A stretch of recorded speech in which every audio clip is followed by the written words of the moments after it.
Welcome back. Thank you for staying with All Angles. Now, public hearings into the Independence Police Investigative Directorate Amendment Bill got underway in Parliament yesterday.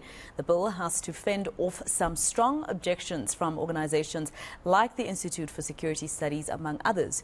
The organizations are concerned that the bill will weaken provisions in the appointment of an IPID executive director by excluding Parliament.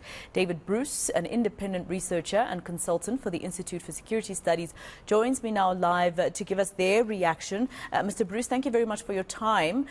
Obviously, you know, IPID was formed because of the trust deficit between South Africans and the SAPS, right, in terms of people not trusting that police will be able to actually give them the justice that they seek. That's why IPID was actually formed as an organization. So, but this bill that says that only the police minister and cabinet will in future decide on the executive at IPID, that doesn't really go back to, you know, the trust deficit and fixing that.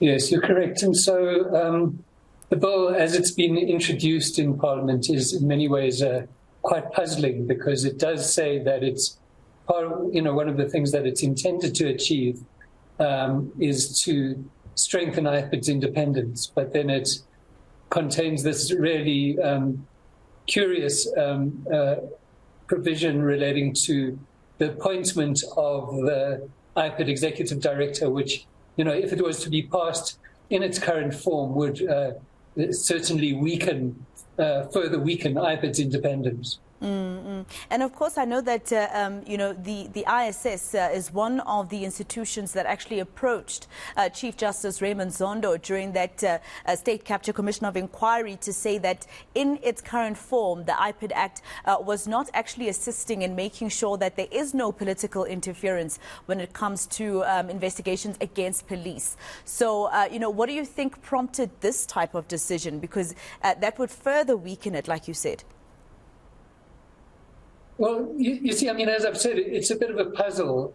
You know, I do have, you know, one or two ideas, but no one really knows what the motivation was for putting this forward as a proposed solution as a proposed provision within the bill. I think, you know, what's also, you know, my understanding is that the committee is now kind of fully aware of the objections to the bill. And I think from our side, we have some kind of level of confidence that you know, as part of the process of amending the bill during the process, you know, deliberations on the bill, that the committee will address these shortcomings. So, you know, I think we can really, you know, I think reasonably look forward to these weaknesses being addressed in the eventual bill that is submitted to Parliament for Parliament to approve as the IPID Amendment Act. And of course, this also would definitely take us back to the debate around Robert McBride back in 2015, etc., when he was still the executive at IPID. But, you know, talk to me about the fact that it was still a problem, as you said, when you approached the Chief Justice. Parts of it still had loopholes when Parliament could make the decision, and obviously Cabinet and the Minister would make it worse. Who should decide, you know, who takes the seat in these positions? Should it be the public? Should we not leave it to politicians, maybe? Well, you see, it's an interesting question, and it potentially cuts across a number of the different agencies within our criminal justice system, including not just IPID, but even judges.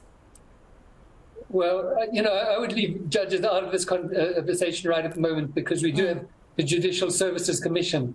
But, you know, for instance, if we're talking about the National Director of Public Prosecutions or the National Commissioner of the SAPS or the head of the Hawks, we might, we might see it as extending to a variety of functionaries within the South African criminal justice system. And so, you know, what's critical from our point of view is that one tries to establish a procedure which supports the kind of independence of the manner in which these agencies function, but also in a consistent way ensures that those who are appointed are fully equipped to perform the role that they're required to perform. And so these questions to do with the effectiveness of these institutions and the effectiveness of the people who hold these offices also need to be given a lot of weight in these processes. Maybe there should be a type of judicial service commission then when it comes to appointing even an IPID executive or IPID head. Even the Hawks, for instance, maybe it should be something that is transparent to even promote Section 217 of the Constitution. Well, certainly, I think that what you're talking about there is worthy of consideration. I think some kind of, I would hesitate to compare it to the Judicial Service Commission, but some kind of panel, possibly with cross-cutting functions, to play potentially an advisory role in, making nominations for people to be appointed to these senior positions in our key criminal justice agencies. But of course, Mr. Bruce, we need to remind the viewer that they too will have the opportunity, of course, to also debate this when it goes to the public. It's still something that is still being debated. It's an amendment bill for now, and it's not necessarily into law yet.